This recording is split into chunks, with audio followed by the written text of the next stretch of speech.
The silver coins clinked against each other as Barnabas Grimm counted them for the third time, his weathered hands trembling not from age but from what he'd just done.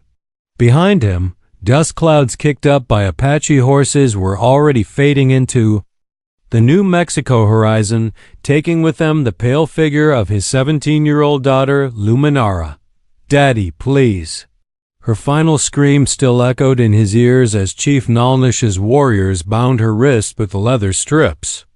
But Barnabas had turned away, clutching the payment that would save his dying ranch and his 3 other children from starvation. The year was 1847, and the drought had been merciless.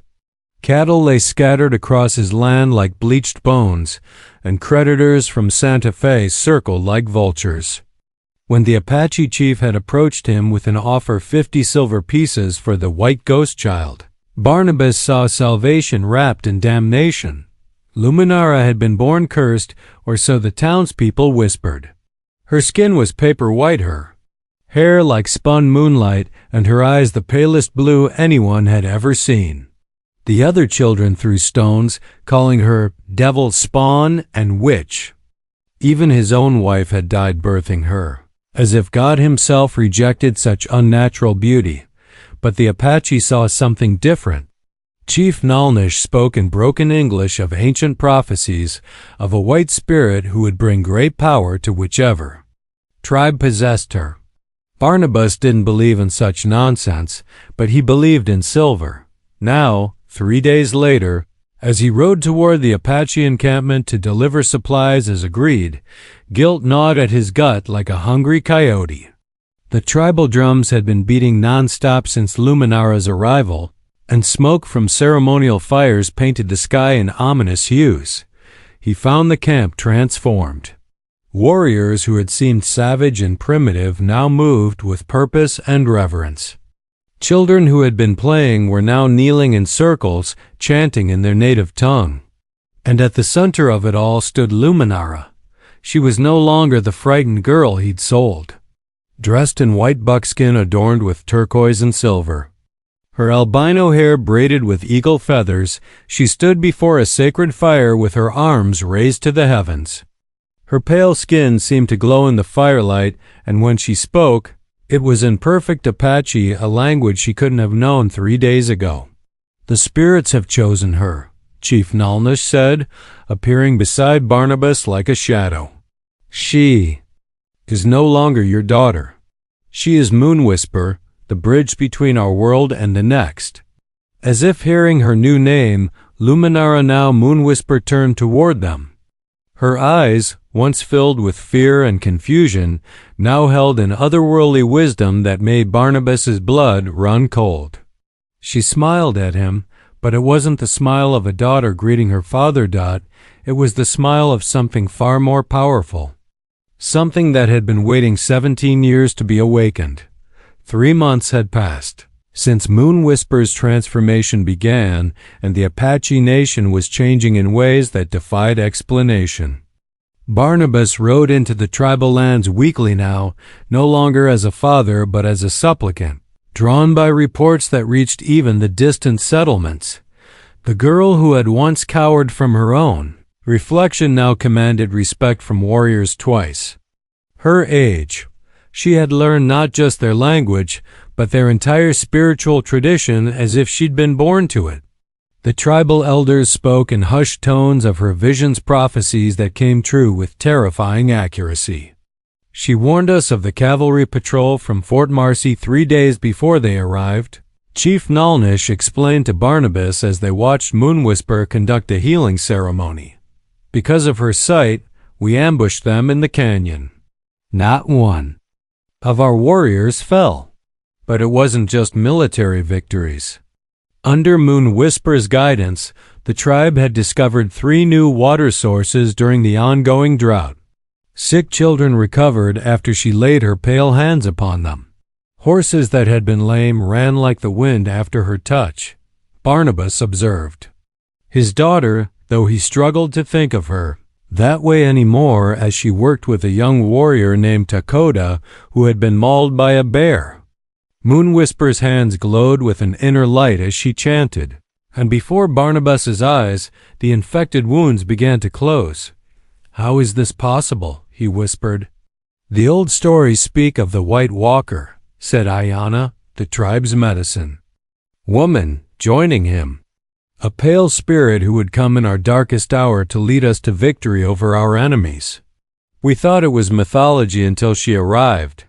Moon Whisper finished her healing and approached them, her movements graceful as a deer's. When she spoke, her voice carried an authority that made seasoned warriors bow their heads. "Father," she said, and the word carried no warmth, "you come here seeking forgiveness for your betrayal. But what you meant as abandonment, the spirits intended as destiny." Barnabas fell to his knees, overwhelmed by the presence radiating from this creature who had once been his frightened daughter. "Luminara, that name is dead." Her pale eyes flashed. "I am Moon Whisper now, chosen of the spirit world.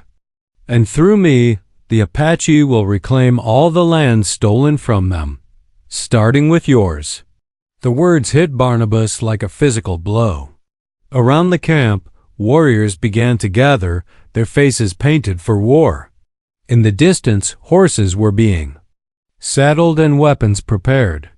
"The drought that drove you to sell me was no accident," Moon Whisper continued, circling him like a predator. "It was the spirits calling me home to my true people. Now that calling is complete, and the White Walker's true purpose begins." She raised her pale hand, and the very air seemed to shimmer around it. "By tomorrow's dawn, every ranch and settlement from here to Santa Fe will know the power of the Apache Nation reborn. And it will be my pale hands that lead them into battle." As if summoned by her words, storm clouds began gathering overhead despite the long drought. Lightning flickered in their depths, and thunder rolled across the desert like the war drums of heaven itself. The attack came at first light, and it was unlike anything the settlers had ever witnessed. Moon Whisper rode at the front of 300 Apache warriors, her white horse seeming to float above the desert floor.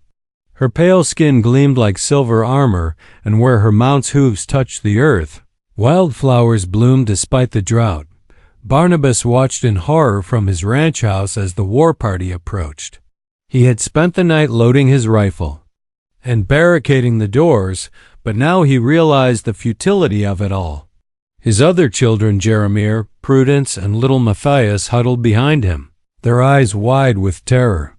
But Moon Whisper raised her hand, and the war party stopped just outside rifle range. She dismounted with fluid grace and walked forward alone, her white buckskin dress rippling in the morning breeze. "I offer you the choice my father never gave me," she called out, her voice carrying impossibly far. "Submit willingly and live as servants of the Apache Nation. Resist and face the consequences of your ancestors' greed." From inside the house, Barnabas heard his son Jeremiah cock his rifle. "I ain't bowing to no Indian, especially not to our own blood-turned savage." But before Jeremiah could fire, Moon Whisper began to sing. The melody was unlike anything from the white world or the Apache traditions. It was something older, primal, that seemed to resonate in the very bones. As her voice rose, the drought dead. Grass around her feet began to turn green. Streams of water bubbled up from the parched earth, and the withered crops in Barnabas's fields began to straighten and bloom. "She's bringing the rain back," whispered Prudence, pressing her face to the window. Indeed, dark clouds were gathering with supernatural speed, and the first fat drops began to fall. But with the life-giving water came something else. Shadows moved in the growing storm clouds, and Barnabas realized with dawning horror that they weren't shadows at all. They were the spirits of dead Apache warriors, called back by Moon Whisper's power. "This is what you could have," Moon Whisper continued, gesturing to the verdant grass spreading outward from her feet. "Prosperity, water, fertile land. All I ask in return is acknowledgement of the true owners of this territory." More settlers began emerging from their homes, drawn by the miraculous sight of rain after months of drought. But as they watched, the spirit warriors began to descend from the clouds, their ghostly forms becoming more solid with each passing moment. Jeremiah burst from the house, rifle raised. "Demon, you're no daughter of ours." He fired, but the bullet passed harmlessly through Moon Whisper's chest. She didn't even flinch. Instead, she smiled that terrible, knowing smile. "I offered mercy," she said softly. "You have chosen war." At her words, the spirit warriors let out an otherworldly war cry that shattered every window in the settlement. They swooped down like avenging angels, their phantom lances and tomahawks wreaking havoc among the panicking settlers. But Moon Whisper's attention remained fixed on her former family. She approached the house with measured steps, her pale eyes never leaving Barnabas's face through the broken window. "You sold me to save your ranch," she said. "Now watch as I take everything you ever loved, just as you took everything from me." The spirit warriors surrounded the house, their ghostly forms creating a circle of supernatural menace. And in the center of it all stood Moon Whisper, no longer anyone's daughter, but something far more dangerous, a bridge between worlds, with the power to bring both salvation and destruction. Inside the besieged ranch house, Barnabas clutched his remaining children close as the spirit warriors circled like wolves. Through the shattered windows, he could see Moon Whisper standing motionless in the courtyard, her pale hands weaving patterns in the air that seemed to control the ghostly Apache surrounding them. "Please," he called out to her. "Your brother and sister, they're innocent in all this. If you must have revenge, take it on me alone." Moon Whisper tilted her head, considering his words. Around her, the spirit warriors paused in their supernatural assault, awaiting her command. "Innocent?" she repeated, her voice carrying across the yard like a funeral bell. When the townspeople threw stones at the white demon, where were their voices of protest? When you sold me like cattle, did they weep for my fate? Young Prudence, barely 14, pressed her face to the window. "Luminara, please, I always defended you." For the first time since her transformation began, something flickered across Moon Whisper's features, a ghost of the frightened girl she'd once been. The spirit warriors sensed the hesitation and began to fade slightly, their forms becoming more translucent. "Prudence," Moon Whisper whispered, and in that single word, Barnabas heard an eternity of longing and loss. But the moment passed like morning mist. Moon Whisper straightened, her face hardening once more into its supernatural mask. "The girl who loved you died the day your father traded her for silver. I am what remained, forged by abandonment into something the Apache could use." She raised her hands, and the spirit warriors solidified again, their weapons gleaming with otherworldly light. But before she could give the final command, a new voice cut through the supernatural tension. "Enough." Chief Nalnish emerged from behind the spirit warriors, but he wasn't alone. Beside him walked an elderly Apache woman whose presence seemed to command even more respect than the chief's. Her hair was white as snow, her face marked by ritual scars, and her eyes held the wisdom of centuries. "Grandmother Ayana speaks," Nalnish announced. "Even the White Walker must listen to the eldest of our medicine women." The ancient woman approached Moon Whisper with slow, deliberate steps. When she spoke, her English was halting but clear. "Child of two worlds, you have shown our people great power. But power without wisdom becomes destruction, and destruction without purpose becomes evil." Moon Whisper's pale eyes flashed with anger. "They abandoned me, sold me like livestock." "Yes," Iana agreed simply.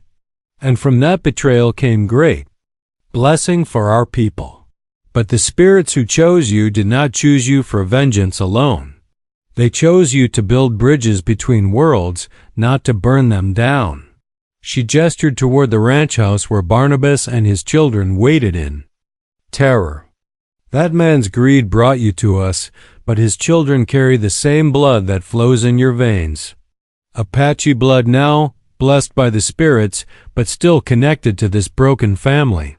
The old medicine woman reached into a pouch at her waist and pulled out a small object, a wooden doll with pale yarn for hair that Barnabas recognized with a shock.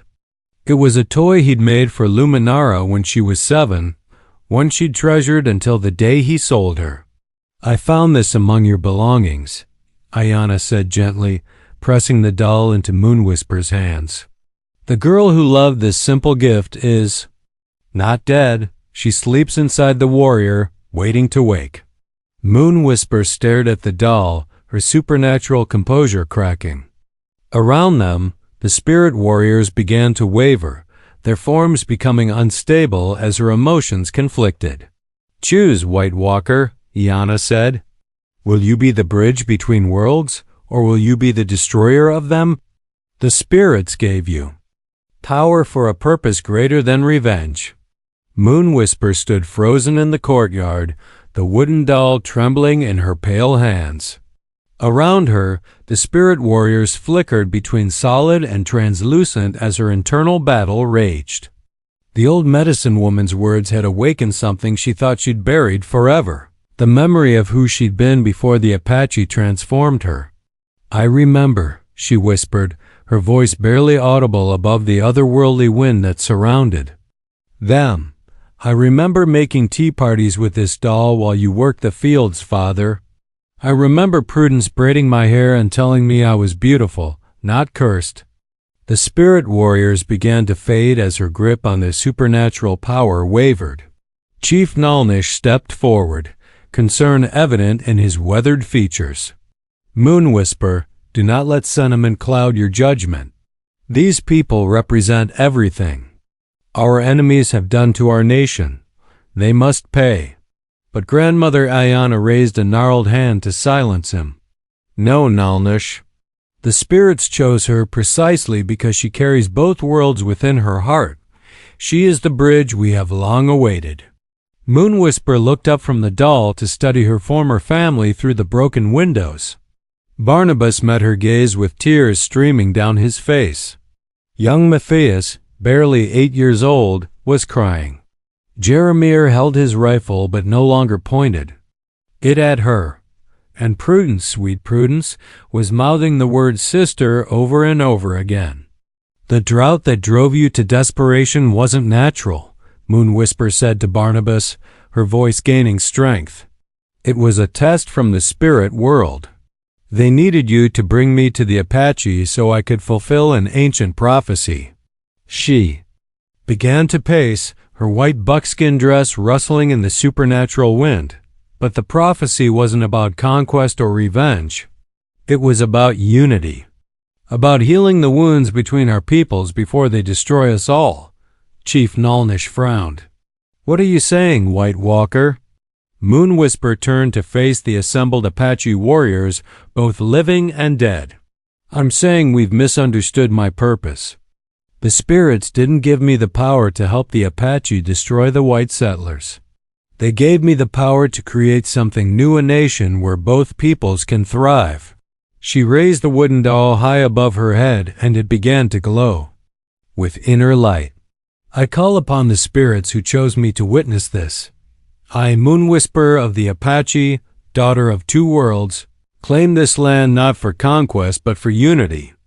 The light from the doll spread outward like ripples on a pond. Where it touched the spirit warriors, they smiled and began to dissolve peacefully, their duty fulfilled. Where it touched the Apache warriors, their war paint faded to ceremonial markings of peace. And where it touched the ranch house, the broken windows reformed, stronger than before.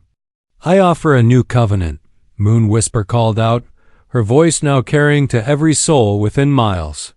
"To my Apache family, we will have our ancestral lands returned, but through negotiation and shared prosperity, not through war. To my birth family and the other settlers, You will learn to respect the original owners of this territory and share its bounty fairly." Grandmother Ayana smiled, her ancient face creasing with joy. "Now you understand, child. The White Walker was never meant to be a destroyer. She was meant to be a healer of nations."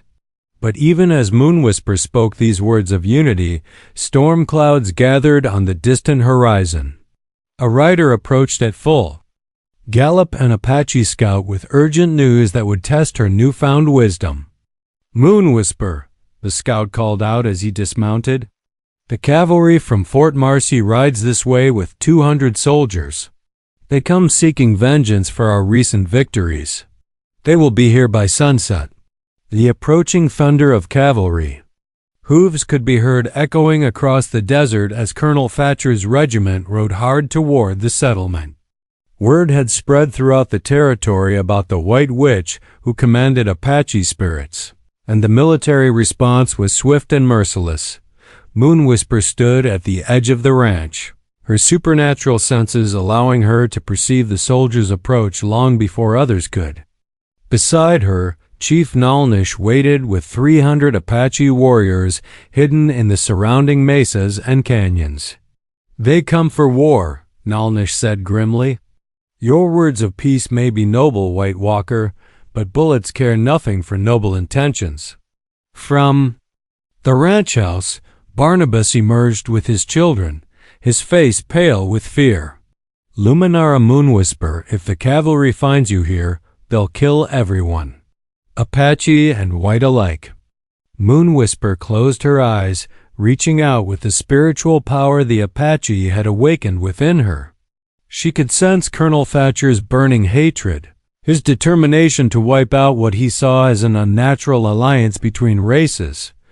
But she could also sense something else, fear beneath his bravado, and a deep weariness with the endless cycle of violence. "There is another way," she said softly, then raised her voice so all could hear. "I call upon the spirits one final time, not for war, but for truth." She began to walk toward the approaching cavalry, her white dress billowing in the desert wind. Behind her, Apache warriors emerged from their hiding places, but they came without weapons, their hands raised in gestures of peace. Colonel Thatcher's regiment crested the ridge just as the sun began to set, their sabers gleaming in the golden light. The colonel himself rode at the front, his weathered face set in grim determination. "There," he shouted, pointing at Moon Whisper, "the witch who corrupts our people and commands the dead." But as his men prepared to charge, Moon Whisper did something unexpected. She knelt in the dust before them and began to sing not the Apache chants that had summoned spirit warriors, but a hymn her mother had taught her before dying in childbirth. Her voice rose pure and clear across the desert, carrying words of forgiveness and redemption. The effect was immediate and startling. Horses that had been snorting and pawing the ground calmed. Soldiers who had been ready for battle found their hands trembling on their weapons. And Colonel Thatcher himself felt tears he hadn't shed since his own daughter died of fever years ago. "What sorcery is this?" he demanded, but his voice lacked conviction. "No sorcery," Moon Whisper replied, rising to her feet. "Only truth. We are all children of the same God, Colonel. The Apache spirits that chose me are the same divine power your people worship in their churches. The land itself calls out for peace." She gestured to the lush grass that had grown where her feet touched the earth, to the clear streams now flowing through formerly barren ground. "I can end the drought forever. I can heal the wounds between our peoples, but only if we choose to bury our hatred and build something new together." Colonel Thatcher dismounted, his hand on his saber but his eyes fixed on the miraculous transformation of the landscape around them. "You speak of peace, but blood has been spilled. Apache raids, settler violence, how can such wounds heal?" "Through justice, not revenge," Moon Whisper answered. "Let the Apache reclaim the sacred land stolen from them. Let the white settlers keep the farms they've built with honest labor. and let this valley become a place where both peoples prosper side by side. She extended her pale hand toward the colonel. I offer you a choice, just as I offered my father and my Apache family. Choose fear and perpetual war, or choose trust and lasting peace. As if summoned by her words, a golden light began to emanate from her outstretched hand. Where it touched the earth, wildflowers bloomed in impossible profusion, their sweet scent filling the desert air. Colonel Thatcher stared at Moon Whisper's outstretched hand for what seemed like an eternity. Around them, Apache warriors and cavalry soldiers watched in tense silence as the fate of the entire territory balanced on this single moment of decision. Finally, the grizzled officer removed his glove and clasped her pale fingers in his weathered palm. The moment their skin touched, a wave of golden light spread outward like sunrise breaking over the mountains. Where it passed, the desert bloomed with impossible beauty. Cacti flowered out of season, dried riverbeds filled with crystal clear water, and the very air seemed to shimmer with renewed life. I feel it, Colonel Thatcher whispered, tears streaming down his cheeks. The presence of something greater than our petty wars and ancient hatred. Chief Nalnish approached slowly, his own hand extended toward the colonel. The White Walker speaks truth. Too much blood has watered this ground. Let us plant seeds of peace instead. As the three leaders joined hands, Apache chief, military officer, and the pale bridge between worlds, a transformation began that would echo through history.